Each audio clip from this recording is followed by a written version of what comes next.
All right, welcome back into the podcast. And it is a yearly tradition. It is draft time. So, Bears Banter, there is one guest and one guest only we must get on every year. And it is EJ Snyder. Of course, he is the senior draft analyst for Windy City Gridiron, but you also know him from the Bootleg Football Podcast with Brett Coleman. And of course, Bears Over Beers with JB. And it's EJ Snyder, and he's on now at Football EJ on Twitter. Excited to have him on. EJ, Bill Zimmerman, how are you? I'm good. I'm a little tired. It's the tail end, right? It's like being a tax accountant in April. This is just the time you stay up and, make the donuts. Yeah. And we are getting ready to do it. And tomorrow morning, like I have to pack after this because tomorrow morning fly out to KC and go do the thing for the first time in the host city, which will be a new thing for me. So I'm pretty excited about that. Well, before we dive into the draft, since you brought up the fact that you're going to be in Kansas City, I know you and Brett Coleman have a lot of things going on. Anything you want to plug for the listeners that if they are in Kansas City, can they go out and see you anywhere, or what are you going to be having on with Brett that they can tune in on YouTube or whatever you got going? Yeah, for YouTube, anywhere and always, of course, we will have our Draftsmas Eve kickoff live stream on Wednesday for a couple hours, 4 to 6 Kansas City time. And then 7 to 9, we're having our first physical meetup. We're going to Casey Beer Co. They're south of the draft site in Kansas City. We're going to be there. They have beer specials. We're going to be hanging out, doing some giveaways. So that's a first for us. We're excited about that. And then we really kick into draft mode next 3 days on YouTube, live streaming every pick of the NFL draft as we've done for now 4 years running, which is kind of crazy. And then Sunday, we'll be up at the Holiday Distillery with the KCSN guys. Sort of, I don't know what we can guarantee in terms of personal appearance. We're going to be pretty flat at that point, but we will be there. They're going to have food, music, former Chiefs players. That all kicks off at noon. I think you have to buy tickets. So check out the KCSN or Kansas City Sports Network website for details on that. But it's going to be a full sprint. Yeah, it definitely will be. I'm excited. I'll definitely be checking you out as well. I love your stream. I still remember the Justin Fields live stream with you. That was a lot of fun. So, I don't know if it'll be quite as exciting for the Bears this year, but I will say this: for in terms of intrigue, I love where the Bears are. It's a top 10 spot, obviously, so you should be getting a really high quality prospect. But at the same time, so much of what the Bears can do at 9 is going to be predicated on what happens before then. So there's a lot of intrigue. And when you try and keep your ear to the ground and hear what people might be saying, you also sit there and let me read Albert Breer, let me read Peter Schrager, let me read, Peter King, let me kind of see what the other experts are hearing. Everyone is all over the board in terms of what could possibly happen in this top 10, which to me makes for a compelling Thursday night. It should be. And the intrigue in drafts is sort of representative of how many spots at the top are locked in. And in typical years, sometimes everybody pretty much knows the first 3 spots. At that point, that's kind of, I don't want to say it's chalky, but like that's a stable draft, and the instability, the intrigue doesn't come until later. This year, I think everybody's okay with the top spot. Could go sideways, but I think most people think Bryce Young goes to Carolina, and then it gets interesting Yeah, right at pick no one 2. has a read on the Texans. Yeah, and that's where the draft will start to turn. It's not going to stop turning there, but if the Texans could go a bunch of ways. They could sell the pick for somebody that really wants a quarterback. I don't know that they're necessarily going to do that. They could choose a quarterback, but that does not seem to be the wind blowing in the sails of all the people you talked about. If it sounds like they stay, they probably pick their top defensive player. I think they have other designs on how they'll get their quarterback. And then Arizona, forget it. All bets are off. Feels like the draft should be back in Vegas for that one, because Arizona's going to want to move down. People are going to want to move up for, at that point, probably the second quarterback on the board to have their choice. And it just continues to kind of cascade from there. So it is going to be an intriguing draft for folks that like drafts where you don't know what's going to happen. Yeah, absolutely. And now we're starting to hear even buzz. And who knows? Again, any of this stuff can be smoke, and that's what's fun. Is what are they leaking to try and throw people off? That the Cardinals might even be interested in Paris Johnson and might even take him as high as 3. I don't know if I buy that completely, but it's out there, and NFL experts are running with it. My biggest issue with this draft, EJ, and you tell me, you're the expert, so you tell me if I'm wrong.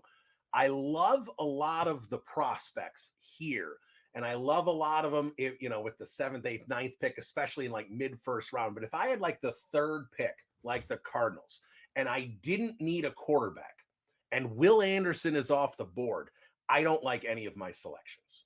What do you think? I don't like them as much as if those players were on there. And with the team like Cardinals, look, their GM's not stupid. He is new, but he knows what he's got in terms of the roster. And this is not a team that's one player away. This is a team No. that is multiple players away and probably years away. So he needs ammunition. He needs as many choices as he can get. So honestly, the worst thing that could happen is that everybody goes, nah, we'll wait. Like, if nobody wants to come up for that spot and they are stuck, then they have that choice. They have to pick the best remaining player. Yes, there are a lot of good players. That's not what we're saying here, but you only get one of them at that point. And for Arizona, that's not a great result. So I'm not surprised by the Paris Johnson Jr. smoke. They need to stoke the fires of people who might be interested in picking him or believing that he is the top tackle so that they can get themselves some of that draft capital back. I think the worst case result for Arizona is stick and pick. All right, now let me ask you this question here, because obviously this is going to impact the Bears.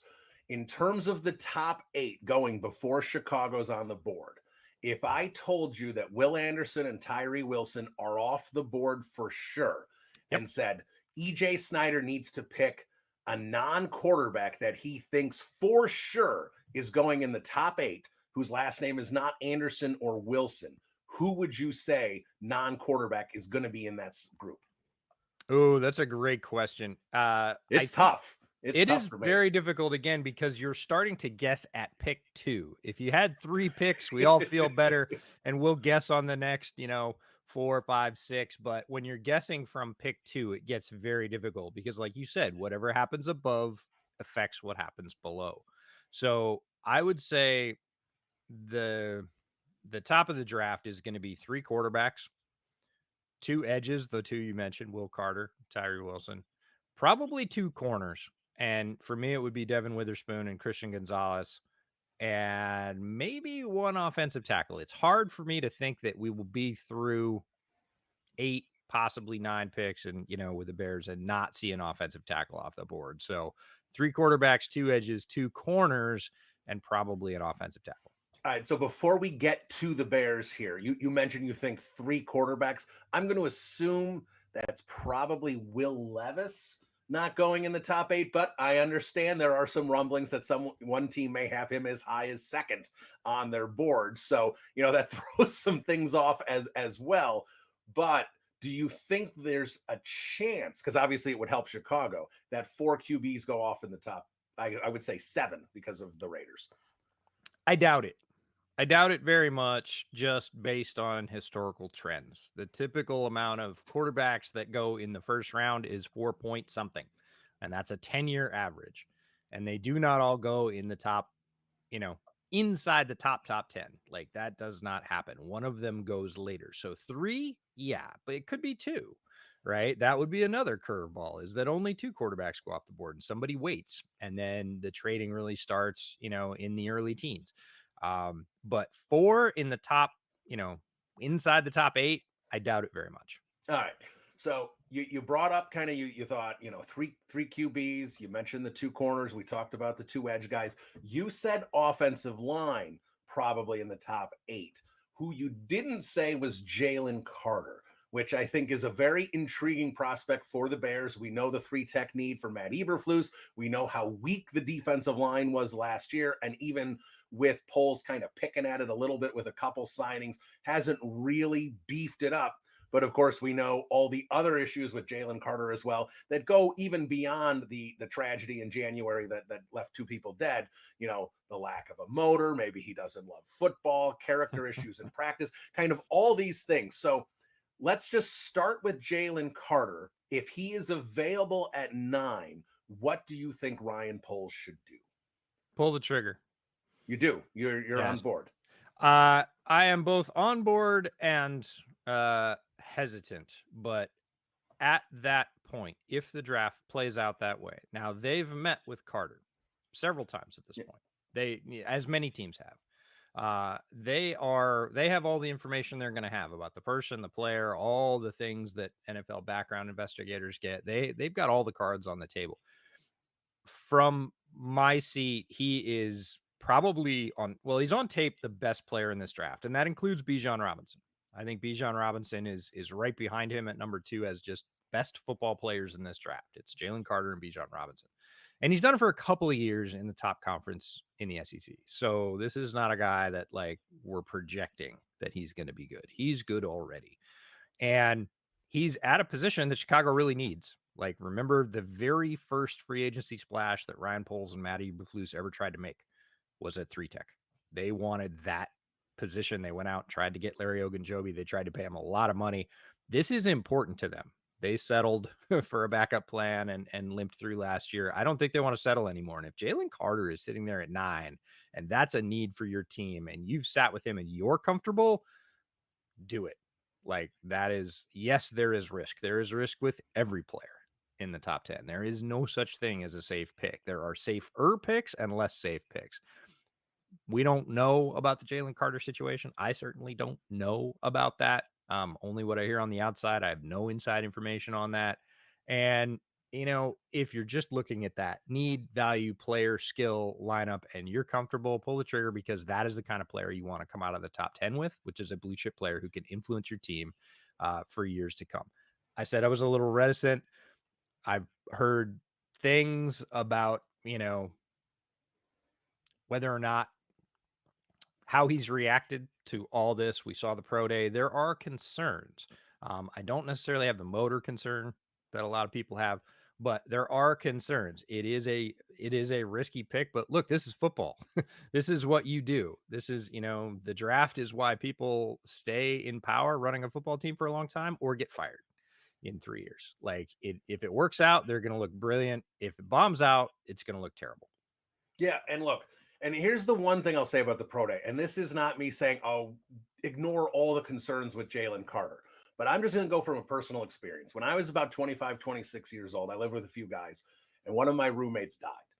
And I'm not trying to bring the mood down, but as a 25, 26-year-old trying to process losing a good friend like that, and we were all friends. This wasn't just like you're just living with a guy to make rent. Like, we were all friends, hanging out constantly, and he had something tragic happen to him.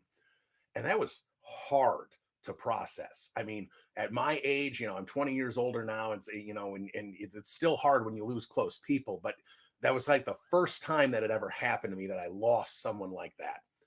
Now I'm saying Jalen Carter. So subtract 4 or 5 years off of me and go through something like that where he's losing. I mean, these were friends of his that he lost. And then on top of that, he was involved in something. He said, did I, contribute?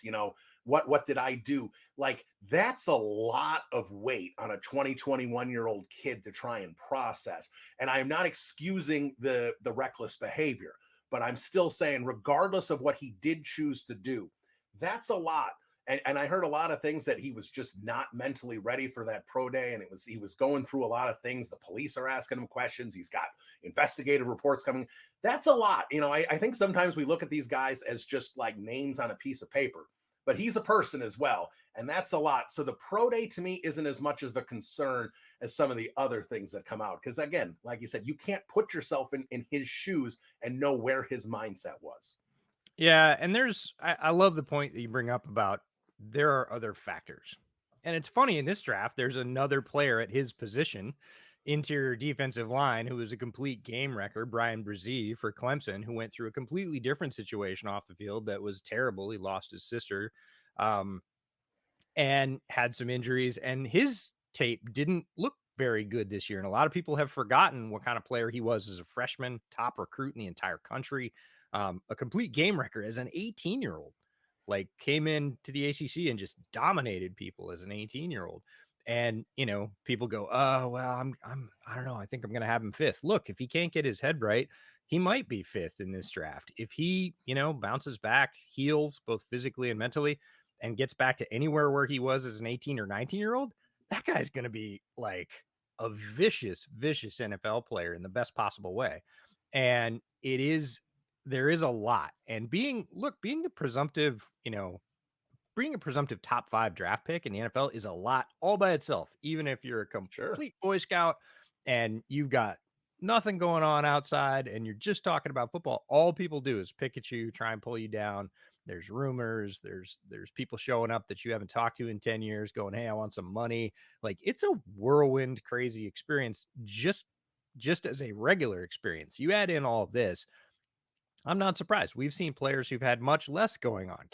Calais Campbell typically says, "Hey, I had a terrible combine because I didn't prepare. Like, I didn't know what it was going to be." He ran awfully. He's been a great NFL player, Sure. but it wasn't even all the other factors. He just said, "Look, I just wasn't there."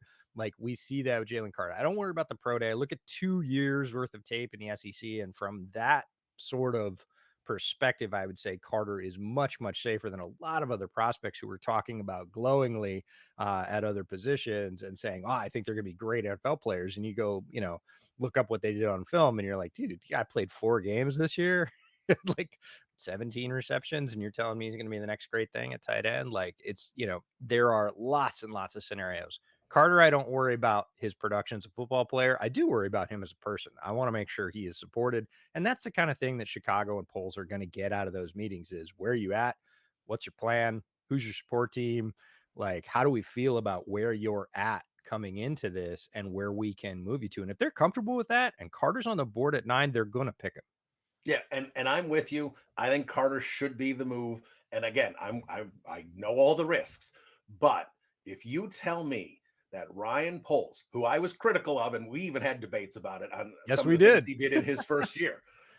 If Ryan Poles goes from 1 to 9, picks up DJ Moore, a future first, a future two, an additional two for this year, and gets arguably the most talented player in the draft, I mean, how can you fault him? I think that's, absolutely applaud that. That is a great job. So, want to get into some other options because look, there is an absolutely a good chance that Jalen Carter is off the board before the Bears pick. You hear Seattle, you hear Detroit, you hear all these things. So there are teams that are considering him.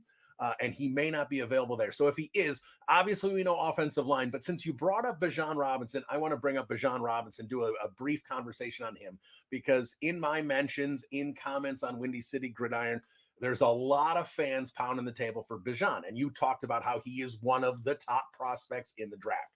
But then we get into running back value and is it worth a team to take a running back like the Bears do? Look, they love to run the football. And I think Bijan's going to go in the top half of the first round. I don't think if you trade back to 2021, 22, he's an option there. So with that in mind, if the Bears are at 9, or if they trade back to like 11, or, a little mini 12, something like that, Mm-hmm. and Bijan is on the board, if the Bears took him, what would your response be? I'm not going to be sad because they got a great football player. Regardless, he is a transcendent football player. He transcends the position, even when you look at what he does, because he is such a good receiver. An average depth of target for a running back in this draft is around the 2-yard mark. Somewhere between 2 and 3 is really good. Bijan's is 6. It's like 6 plus. They used him as on NFL routes, and that is something you have to consider with modern running backs. When you get to just the running back stuff, forget about it. That's what you're going to see on all the highlight tapes. He is a really, really, really good running back. We don't need to talk about that part. And he's a good pass protector, so he's going to get on the field early. Right. From a need perspective, in terms of what I think this team, Chicago, needs to move forward, I would be a little sad at the opportunity cost, because it means another player you didn't pick that you probably needed more. Khalil Herbert and another back from this class. Let's be honest, that influences this choice. This class is loaded at running back. You can get a very solid runner in the second, in the third, even into the fourth or the fifth. You're going to get people that could come in and, with Khalil Herbert, create a very solid running back room that is win now in the NFC, and not play the 9th pick off and turn it into a running back. So for the player, I'd be psyched. We get to watch Bijan Robinson for the next 5 years. for the opportunity cost, I wouldn't feel awesome about it. But at the same time, look, if you get the second best player in the draft at the 9th slot, and he's going to play you think he's going to play a primary role in your team moving forward and winning games, it's hard to fault that. I would have that little sort of whisper of doubt that was like, oh, but it could have been Right. something else. Yeah. Right. Yeah. I get that. And that's where I am. I'm in the exact same spot with the Bears. Is there are higher positions of value that are also an extreme need. And we talked about 3 tech and Jalen Carter there. We're going to get in the offensive line here in a second. Obviously, that's a critical piece for this as well. You got to keep Justin Fields upright and Bijan Robinson. Well, he can, maybe pick off a few pass rushers here or there. Not exactly the guy you need, but I do get if Ryan Poles is sitting there going, if we have Bijan Robinson and Justin Fields in the same backfield, good luck defensive coordinators. Like I get the thought process if they do it, but I'm just one of those guys. If you're going to take a running back in the first round, and I get how good Bijan could be, and I kind of use Saquon Barkley as the comparison, even though obviously Barkley's professional career has been good, but has had issues with injuries and all. If you're going to take a running back that high, the rest of your roster better be ready to win, because you're adding that piece to elevate your roster from a playoff contender to a Super Bowl contender. That's the type of team. Like if the Eagles took him at 10, I'd sit there and go, that makes sense. I don't know if they'll do it, but that's a fit for me. So that's my biggest issue with running back. If you're going to take a running back in the first round, you better have just about all the other positions on your roster checked. I would agree with that statement, all of those statements, actually. So places like Philadelphia would be a natural for me. We're hearing a lot about the Falcons and the way the Falcons prioritize offensive playmakers in the top half of the draft. I could see it. I don't necessarily think we need to debate that. It is possible. A lot of people saying they wouldn't do it. They might. And then just in terms of fit, not in terms of value, because I, like you, think he'll be off the board before they pick. But if the Bills pick Bijan Robinson, Oh man. like I'm about it. Like I am about that life if they are able to manage to do that. But I don't think the Bears are in a similar situation like you don't. So again, look, welcome to Chicago, Bijan. You're amazing. It'll be a lot of fun to watch you rip through the NFC North, because you will. I hope they get linemen down the board to support you, because you need that too. Well, since you brought up Lyman, let's talk Lyman, because let's say Jalen Carter's off the board. Ryan Poles has stressed multiple times that he wants to build this roster, from the trenches out, and hasn't done a lot to this point other than Braxton Jones, Nate Davis, and a couple nitpicky, like I said, kind of borderline guys. DeMarcus Walker is not borderline, but he's, not crazy impactful. I think he's going to be a good player, but he's not going to turn around a defense. So, you've got guys like that. But on the offensive side of the ball, we can all sit there and stare at right tackle and go, oh boy, like that's something that needs to get fixed. I know a lot of these prospects here project on the left side potentially, like Paris Johnson, like Broderick Jones.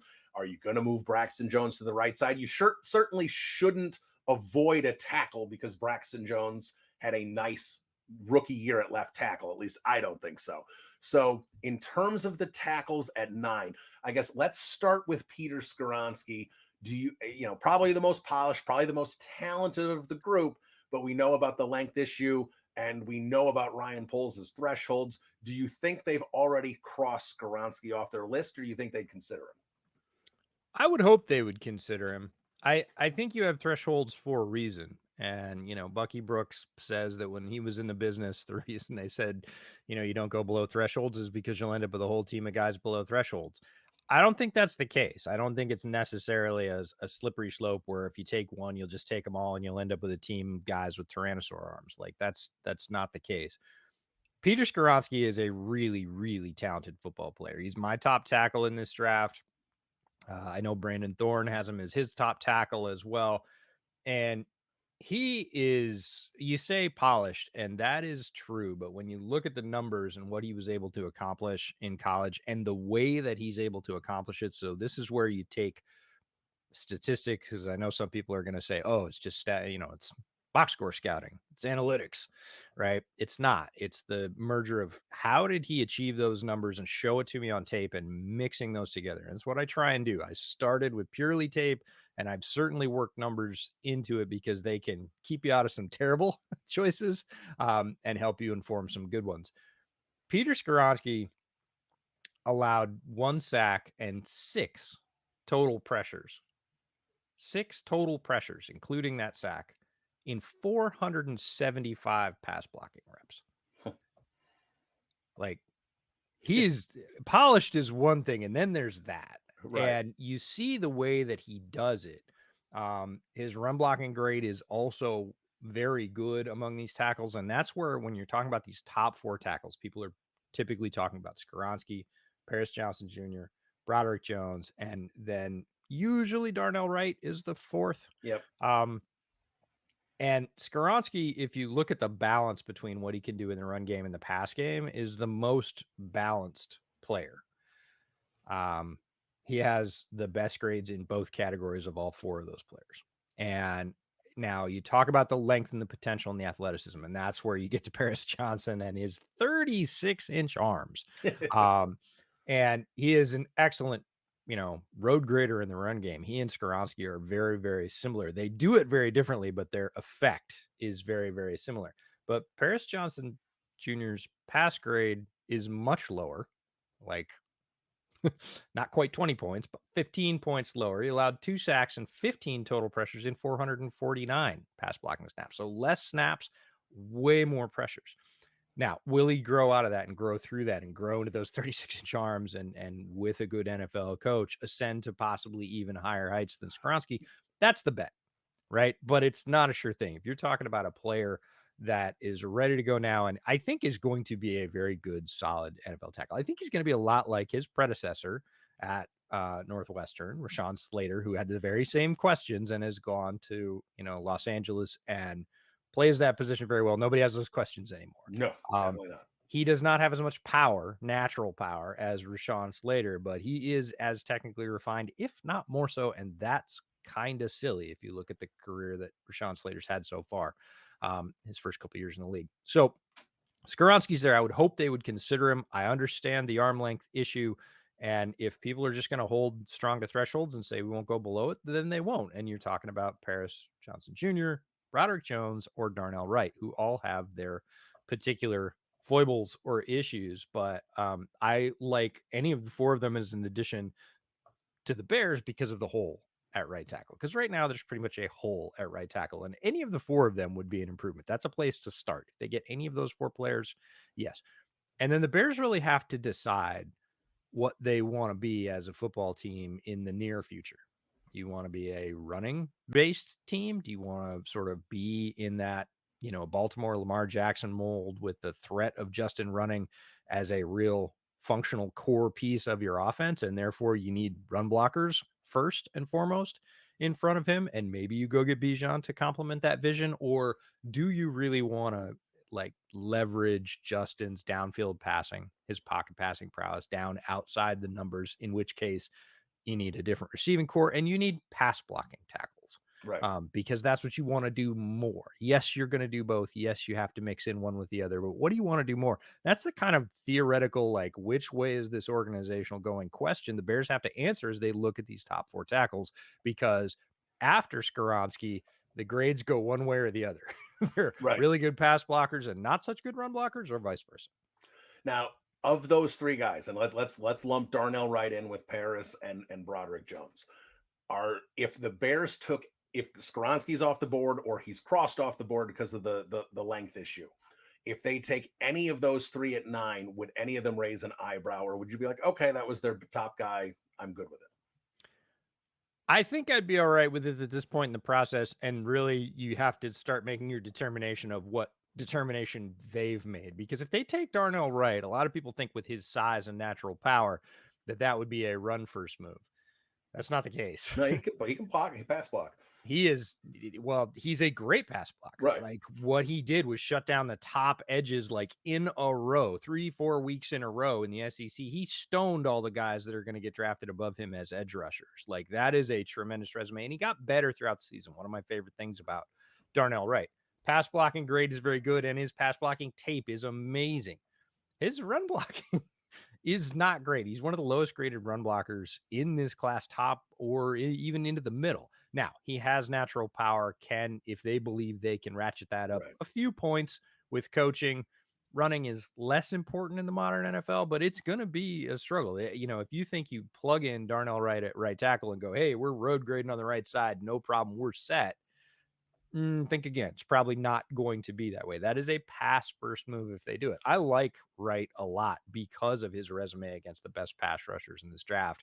And I would like to see Justin not have to run for his life in the backfield for Chicago. So I would be fine with the right pick. And, to different degrees, Broderick Jones and Paris Johnson Jr. are the same in that there's one thing they do well and they are going to have to polish that. And that's typical for college kids coming into the NFL. Everybody's got stuff to work on. Yeah, and I like, to me, the Darnell Wright pick, what I keep kind of witnessing is Darnell Wright is Justin Fields rolling out right to the natural side for him, with Darnell Wright out there in space, keeping guys and giving Justin all terms of space to either throw or run. I love that concept. Mm-hmm. But at the same time, I'm a big Broderick Jones fan as well. He's a moldable piece of clay for me. I think he's got a really high ceiling. I get probably the biggest risk maybe of the four, but I still think the risk is huge. So that's really the one guy you haven't talked about. What do you think of Broderick Jones? I like him a lot. I've got him. For me, rankings in terms of which slot they're in are much less important than which tier they're in. And all four of these guys make up my top tier. I said I had Skoronski first. Okay, fine. That's like a flavor thing. It's, which one do you like the best of these guys that I grade similarly? And Broderick Jones is right there. I actually have him at 2, slightly above Johnson. And it's about, again, where that specialty lies. Broderick Jones, very good pass blocker right now, but has issues too, as opposed to Skoronski, more similar, slightly better than Paris Johnson for me. And I like the way he plays. He's played in a ton of big games, as has Paris Johnson Jr. Both of these guys have seen the bright lights. The game's not going to be too big for them when they show up. They've played in big games, lots of them. Again, it is the most sort of like slice the garlic with the razor blade thing in terms of which one's 2 or which one's 3. They're both in the top tier. They're both really good players. They both have excellent pro potential. I wouldn't balk at either one of them. All right. Now, Ryan Poles, we know, has already shown the affinity last year that he will trade back.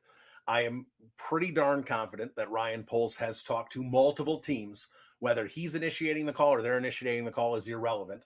He, talked to multiple teams about potentially trading back in the first round if the board and the player they want at 9 isn't there. Some people speculate it's Jalen Carter. Some people speculate it's smoke in case a team wants to come up to get Jalen Carter. It doesn't matter.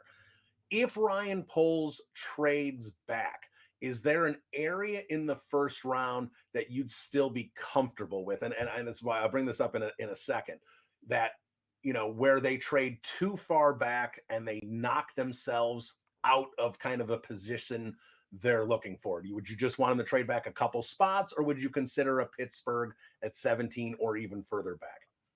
I don't think I'd go a lot further back. Obviously, there's been a lot of smoke about Pittsburgh. I made a comment on a live stream a couple of weeks ago, and it went.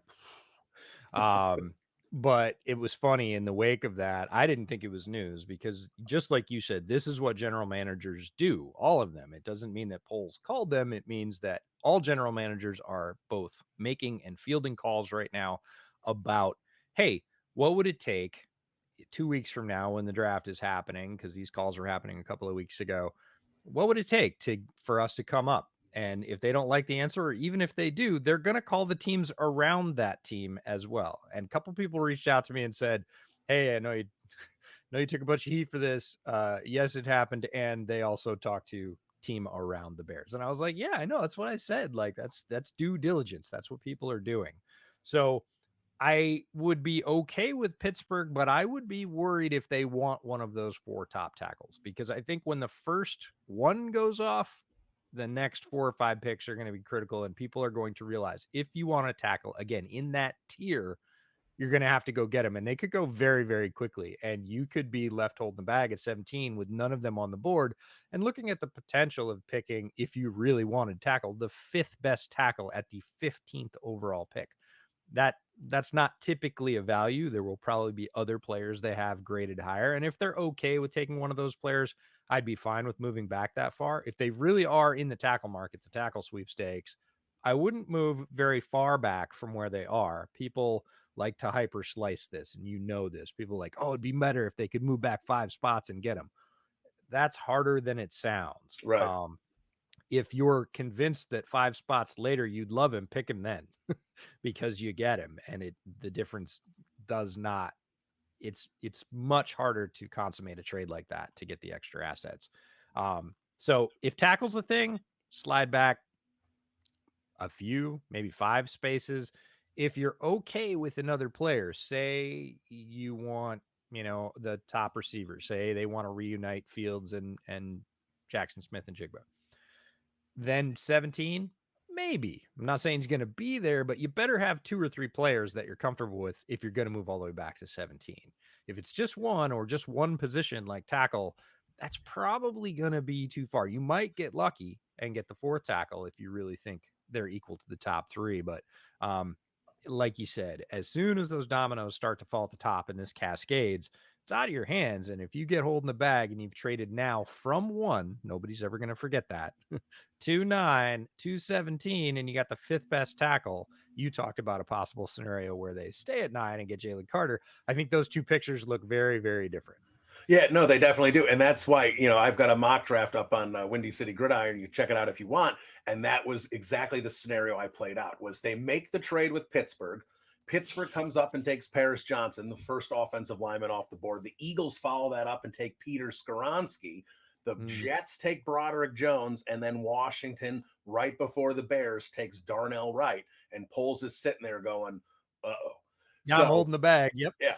So let me ask you this. So for the Bears' needs and how they play, let's say they're sitting at 17, and obviously you don't know exactly how the board played out in front of them, but all 4 tackles are off the board and the Bears are at 17. What's a couple players who might be there that you'd like them to take? I'd love to see Jackson Smith and Jigba. I am a big believer in his game. He would be up to speed very quickly with Justin Fields because of the time they've already spent together. And he is, I believe, an offensive weapon that could leverage the Bears offense to a higher level. Something they need, lines up nicely. If they are comfortable with his health, I would love that pick. I think it would supercharge their offense in a couple of ways. The relationship between JSN and Fields is really important there.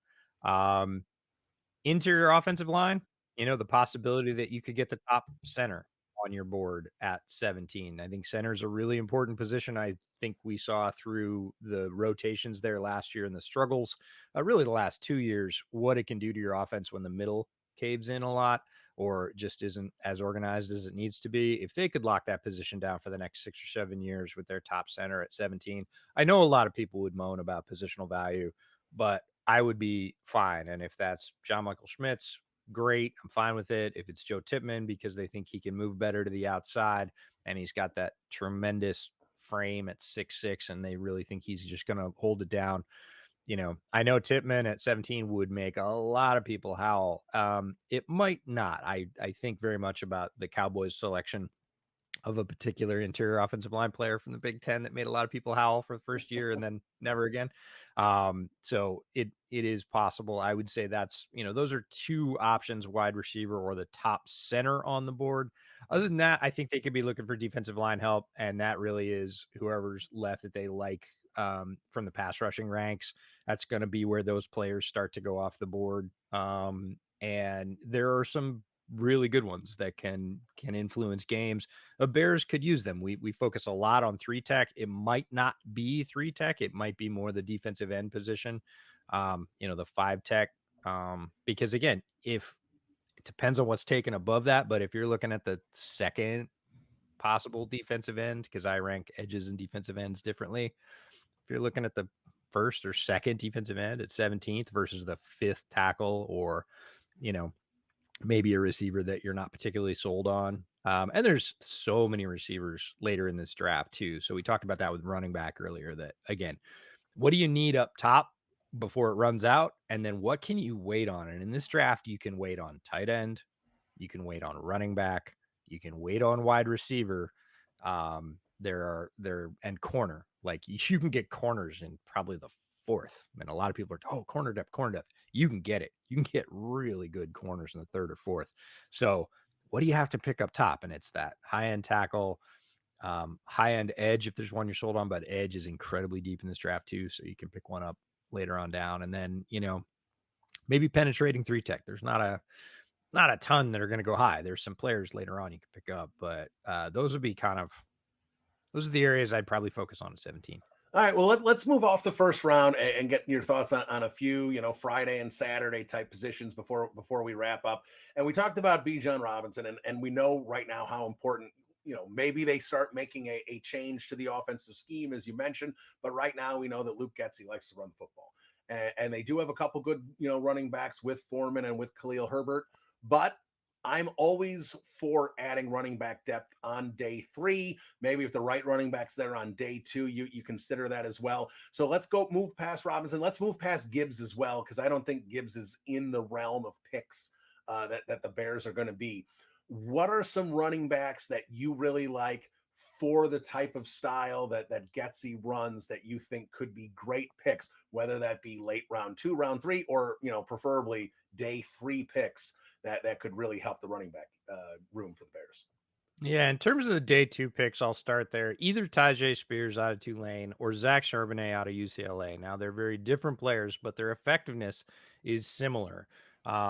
And it would be, again, do they want to go more towards Foreman or do they want to go more towards Khalil Herbert? If they want another sort of Khalil Herbert, they're going to be looking at Tajay Spears. If they want somebody that I think is probably even better than Foreman, I certainly have a higher grade on him coming out than I had on Foreman, although I did like Foreman, is Zach Charbonnet. A lot of people aren't I'm a talking about Charbonnet him. fan.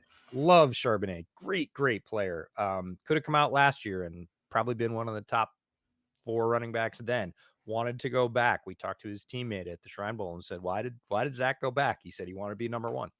Now, it didn't work out for him because Bijan Robinson, but that doesn't take anything away from Zach Charbonnet. Both of those guys are going to go somewhere on day 2, I think. And if the Bears wanted to invest there again, because for all the reasons you said, because Getsy loves to run the football, because they want to build out that room, they want to be absolutely locked down in case of injury. Like, I would love both of those guys to be Bears just on principle alone. Later on down, Roshan Johnson, Bijan's backup at Texas, is amazing. Like his forced missed tackle rate is higher than Bijan's. Most people would not believe that. And the other area where he's really good is his missed tackles per attempt, like, is the highest in this class for top running backs. And people always think of him as a pounder because he's a big guy. He's 6 foot 219. And yards gained after contact, 73% of his yards are gained after contact. So Chicago fans would love Roshan Johnson. Is he going to give you as much in the passing game? No, that's a critical choice you're going to make. If you want that, you're picking Spears or, you really think Herbert.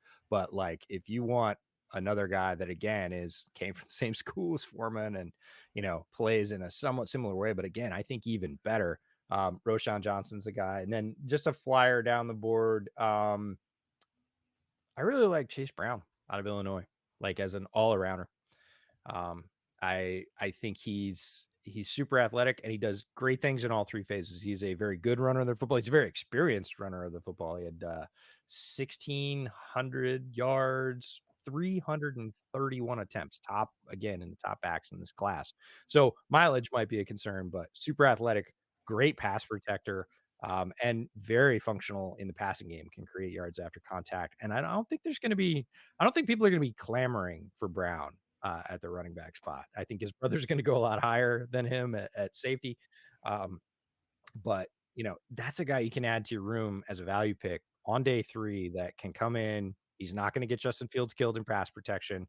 And if either of the guys currently in the Bears running back room go down, I think he could play right away. Very, very experienced player. All right. So if the Bears get Jalen Carter or they trade down and lose out on a tackle, whatever the reason, a tackle is not the pick in round one. We know they've got that cluster of picks in round two. Obviously, it could look a little different if they trade back, but for whatever the reason, if they don't have a tackle, under their belts in round one, who are some of those guys? I don't know if you're a Bergeron guy. Who are Mm. some guys who might be there? Bergeron may be gone. I get that, but who might be there tail end of round two that you're like, this guy, he may not be ready right out of the gate, but that definitely could be a future starter for Chicago. It's a great question because it's a very likely scenario, and we know that Poles has a type, and for the most part so far in his first draft, prioritized offensive line, but did it later. Like he Right. believes he can get these guys later with the profile. And even on the 30 visits that Chicago brought in, a lot of those names were lower round guys with big physical traits. They were Braxton Jones types. So it's very possible that tackle won't be the pick at 9 if they stay there. Just steel yourself for that, Chicago fans, because of organizational priority. But there's good tier 2 tackles. They're tier 2 for a reason. You brought up an interesting possibility, which is, do you take a tackle that I really think is a left tackle and move Braxton Jones? I would love to keep Braxton Jones there just because Chicago loves to move their offensive line all over the place and not let them settle. I would love to let him settle. I think he did pretty well. But if they were interested in that, Blake Freeland from BYU is a guy that I'm fascinated by. Has a I am too. massive frame, super athletic, um, really good balanced run grades and pass grades. A lot of people think, oh, big, tall, long, you're just a pass protector. He had very similar run and pass grades and a very low pressure allowed rate, which I'm super concerned about after all the punishment that Justin's And I taken. think he's got the frame. He could bulk up at the NFL level and get more strength if needed. Yeah, he's super tall. He's the second tallest tackle in this class at 6'7", 302, 33, almost 34-inch arms. Again, just super, super athletic, and you see it on tape. So if you want that tackle that can pull all the way to the other side of the formation, if you want that tackle that can loop out and either protect Justin or lead and sort of set the outside corner on outside zone the way Getsy likes to do it, like Blake Freeland, easy for me to say, is a guy that you could look at. And then there's two other guys. You mentioned Bergeron. I am a Bergeron fan. There's a lot of people that think Bergeron's going to be a better guard. There's a lot of smoke about him moving to guard. Hmm. I would give him his chance at tackle. I would give him his chance at right tackle, and that makes him a lineup for the Bears. But guys that I would take in front of him, Anton Harrison from Oklahoma, I really like. You think he could fall into the late second? It's possible. It Okay. depends on that tackle run, right? Because there's going to be a bunch, and then at some point there's a cutoff. What people don't talk about with runs is at some point they stop because people go, "Oh, enough! I'm not taking the 7th offensive tackle before I take the 2nd or 3rd wide receiver or tight end or whatever." They're just other positions of value, and they drive so far in that one category, and they're like, "Okay, enough!" Like, and then there's a break. And so wherever that break point's going to be is somebody's comfort rating with Anton Harrison enough that they're going to say, no, it's fine that he's the whatever 6th, 7th tackle. I'm going to take him because I don't want to lose out. At some point that stops. I think he's probably above that break point for most teams. We'll find out. If he's not, I would love for him to end up in a Chicago uniform. I think How, he's a great player. how about DeWatt Jones? And DeJuan Jones is the third one. It's Blake Freeland, literally 5, 6, 7 on my list. Blake Freeland, Anton Harrison, DeJuan Jones. And DeJuan Jones is, if there's one tackle taller than Blake Freeland, it's DeJuan Jones. Complete mountain of a dude. 6'8", 374 with 36-inch arms. I mean, let's let that settle for a minute. Is he a finished product? He is not. But he is super effective as a run blocker, unlike some of his counterparts. And, the pass blocking, he's going to have to bring it up. He allowed a fair amount of pressure, not a ton, but that's where he's got to continue to develop because he's not grown into his gifts yet. But you talk about ceiling, like 6'8", 374, can move, really long arms, already a road grader. That is a guy you can plug in at right tackle if you want to be a run first team and say, we got that side. We're good. All right. Sticking with the offensive line, quick comment on center. I know you talked a little bit about John Michael Schmitz and Joe Tippmann. Let's say they're off the board and the Bears are looking to shore up that interior It doesn't have to be necessarily end of the second round, could be third, might even be that early pick in the fourth round. But who are some other centers? I don't know if you're a Luke Weipler guy. I don't know if you're a Juice Scruggs guy. Who are some of the guys that you might like that could, come in and maybe even start as a rookie, as a day 2 or maybe even day 3 pick? Low key, I love this center class. Like, this is a really good center class. And the answer to your question is, am I a guy for those guys? The answer is yes for all the guys you mentioned. So John Michael Schmitz and Tittman, Schmitz is in my top tier, Tittman's in my second tier, but it's really close. And again, it is, what do you want to be as an offense? What do you like a little bit better? I think Tittman's a lot closer to Schmitz than a lot of people think. But it doesn't stop there. You drop into the next tier and you look at Ricky Stromberg, the center from Arkansas, who I'm a huge fan of, mostly because what people weren't able to do against the Arkansas line. All these great defensive players, interior defensive linemen, like, notes over and over again, struggled against Arkansas, struggled against Arkansas, had a long day against Arkansas. And it was Ricky Stromberg. Got to interview him at the Shrine Bowl, really went back to his tape after that and went, man, he doesn't lose a lot. Smart guy, quiet guy. I think a great sort of mental build for center, as well as a very good physical build. And then Luke Weipler out of Ohio State, who you mentioned, doesn't get a lot of play, but he is the last one that I have ranked. We do top 7 or top 8 or sometimes top 10 for interior offensive lineman. Number 8 is Luke Weipler because I think he is good. He does have balance. We talk about that shift between run and pass. He's good in both. And was very good in his assignments across the board, has a lot of experience in big games, but it doesn't stop. If you want to wait even later, if you want to do the Ryan Poles thing and go fishing in the 5th and get a guy that, could work his way into being a starter, Olusegun Oluwatimi from Michigan, again, doesn't get a lot of play, played on one of the top ranked lines in the entire country and is really solid when you look at the tape, doesn't get beat a lot. Alex Forsyth from Oregon. I just went back to him last night because I was trying to do these interior offensive line rankings, and he is the tale of two cities. If you want a pass blocking center, I don't think there's probably a better pass blocking center in this draft, and that Oh, includes Schmitz. Run blocking, mm, you're gonna give some of that up, but Alex Forsyth is a guy that not a lot of people talk about because probably of that variance, but against the pass, he is locked down. And then Scruggs from Penn State, I love, love, love, love the makeup of the player, love the way he thinks, love his physical makeup on the field. He looked really good at the Shrine Bowl. His tape is really solid. The way he thinks through being a center, we got to interview him Shrine Bowl as well. That interview's up on the Bootleg channel. So there's just choices up and down for center. And a lot of years, like if you don't get a center in the first like 2, maybe 3 rounds, which could be 2 or 3 total picks for center, you're kind of just throwing darts. Here, you're going to be able to go down the board and pick guys that are experienced, that are physically ready to go. I think the Bears have a lot of choices to get their center. If they don't do it early, I'm going to be looking for them to do it at some point through the draft. And I might be, jumping up and down at a 4th round pick for center. People are going to wonder why. And it's because he's a really good player. all right. How about day 2? And again, kind of where the Bears are currently, defensive players. I heard it's pretty good edge class. I think there might be some edges that usually I don't like taking edges after round 1 because I just don't think they usually pan out. I think there might be a couple in round 2 that could pan out. Obviously, if they go offensive line or whatever, they don't have a Jalen Carter type. We know they could use interior defensive linemen as well. I think they could use a cornerback. Any names that you like in that range and kind of that 53 to 64 range, day 2 guys defensively at interior DL edge corner?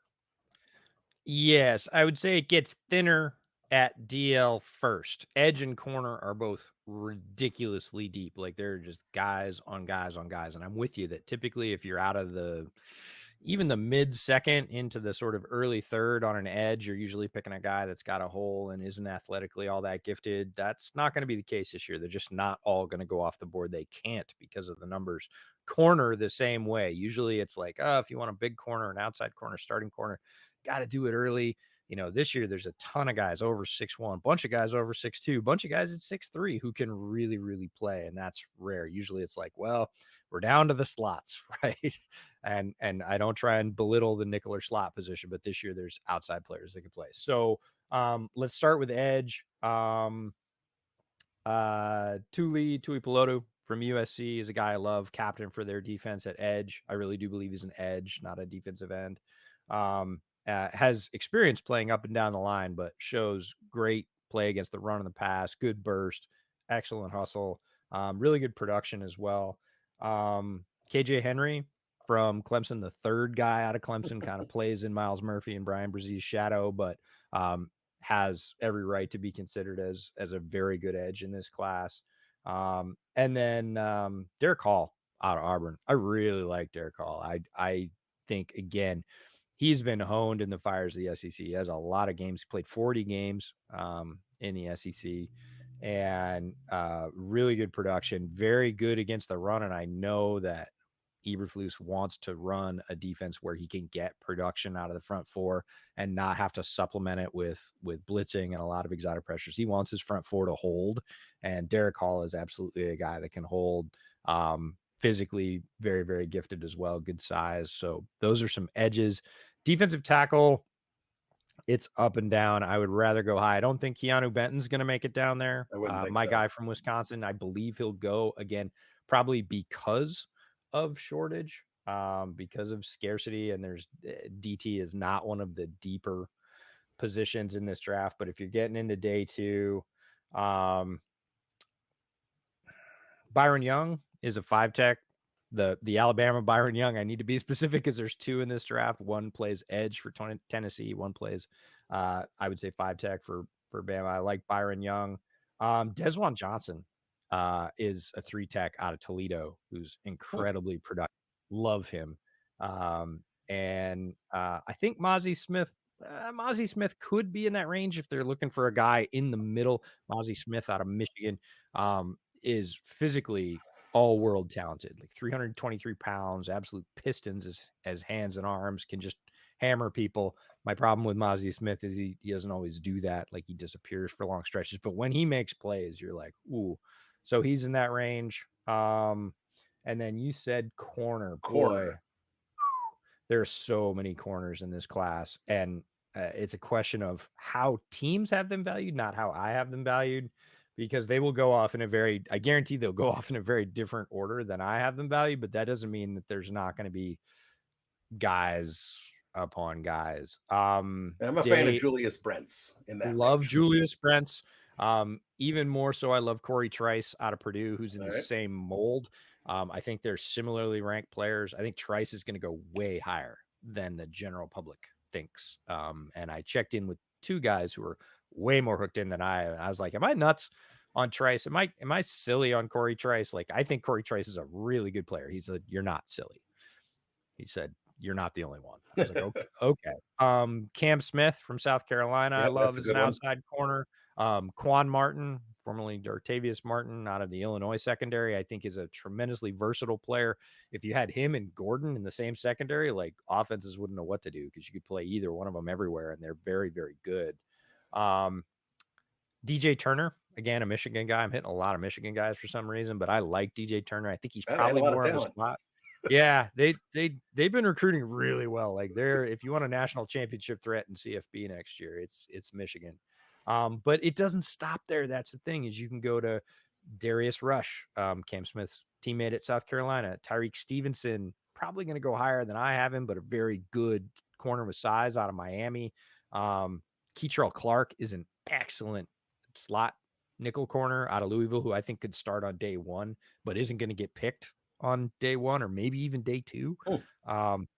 Lots and lots of players. And even when you get down deeper into the quote unquote sleeper ranks, you're looking at guys like Miles Brooks out of La Tech and Eric Scott Jr. out of Southern Miss. Like, those guys somebody's going to be like, why did they go in the 4th or 5th rounds? Because there's 50 corners in this class. Right. That's why.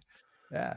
All right. Let's wrap up with this, because you're always good for a couple of these guys. Those, I'm going to call them the day 3 deep sleepers, those 5th, 6th, 7th round type guys that you've watched tape on and go, doesn't have to be a scheme fit for the Bears or anything. I'm not looking for that. I'm just talking about the guys that you're sitting there going, wow, this tape is popping, and whoever takes this guy in round 6 is going to find a steal.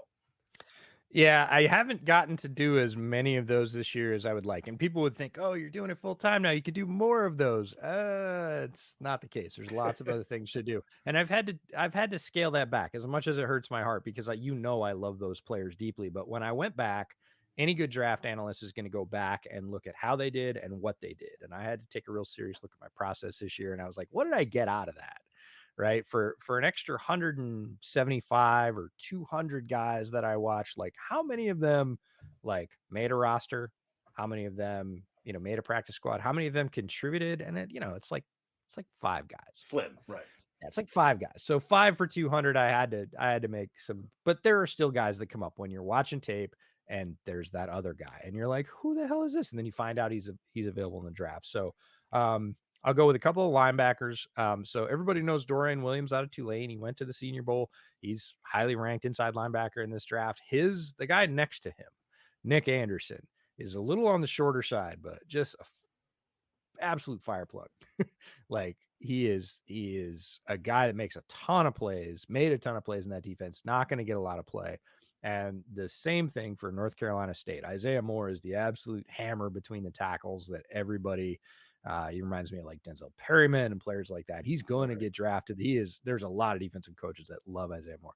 The guy next to him, Drake Thomas, is a guy I've been sort of banging the table for. He's on the shorter side, but he was the captain. He was the ACC Defensive Player of the Year. Has a little bit shorter arms, but is incredibly good blitzing the passer from the inside linebacker position. Had crazy pressure numbers. Got to see him at the Shrine Bowl. Got to see both of those guys, Moore and Thomas, but I really like Thomas. He's down the board some. Yasir Abdullah, pass rusher, on the other side from Yaya Diaby. Yaya Diaby is the bigger, sort of more athletic one, the one that will go sooner because he looks more like the prototype. Yasir Abdullah is ridiculous. Very good against the run. Very good against the pass. There's a play in which he pivots and goes like 25 yards downfield against Pitt, rail route by the running back, and like picks it off. Like runs hip for hip with the guy, arm bars him, jumps up and picks it off out of what is essentially an edge or a Sam. 64 total pressures. Like that's second in this class. Like Will Anderson had 68 this year. So don't forget about Yasir Abdullah. He's down the board and a lot of fun. And there's a couple receivers, Grant DuBose out of Charlotte. I love him. We talked a little bit about him pre-podcast. Only really played 1 year at Charlotte because went to a school, took an offer to a small school in 2020, and they killed their football program for COVID. So he was sort of left without a bus. A couple of years later, comes back at Charlotte, has a tremendously productive season. And then one of the guys that Drake May threw to at North Carolina, Antoine Green. I love me some Antoine Green. Big play threat. Everybody's talking about Jalen Hyatt, and they should. He's a very good player. If you miss out on Jalen Hyatt, wait a couple rounds, pick up Antoine Green. You're going to get, I think, a similar player for a great value. So lots and lots of players. Could go on and on about the cornerback class, some of the safeties, some of the edges that are late in the game. Even some of the offensive tackles. Hang on. I'll pull up tackle. Oh, McClendon Curtis out of Chattanooga. I think he's a tackle. He's certainly got the tool. He's 6'5", 324, 35-inch arms. Had a very good pass protection grade. Is still growing into his body. Some people have slated him for a guard. If Poles wants the crazy athlete with big length that he thinks he can mold at tackle, not necessarily to start right away, but like if he wants to put another one in the quiver, like McClendon Curtis's guy, look at. All right, there he is at Football EJ Snyder. If you love the draft, you had to love this podcast. That's why we have EJ on every year. The content's phenomenal. You love how he cut back on late round prospects and then starts dropping Charlotte and Chattanooga and Lafayette and everything else. That's EJ cutting back, everyone. So if you like some of the names that EJ threw out, check out my mock. It's a first round mock and a Bears first 4-round mock. Check that out on Windy City Gridiron. Make sure you check out EJ. He's all over the place. Bootleg Football Podcast. And EJ, one more quick plug on where you're going to be in Kansas City this weekend. Yeah, so Wednesday we will be at KC Beer Co. 7 to 9 local time, having a meetup. giveaways, beer specials, all that stuff. And then really we're going to be sort of in the bunker like we are here, but we're actually going to be in Kansas City for all 3 days of the draft, live streaming every pick on YouTube on the Bootleg Football channel over there. And then on Sunday, we will be up the Holiday Distillery north of town, doing a party with KCSN. Starts at noon. Former Chiefs players, food, music, drink specials, the whole bit. So we will see you in one of those places, no matter where you are. All right, EJ, thanks so much. Thanks for so much time. Really enjoyed it. And we'll talk to you again soon. Thanks for having me.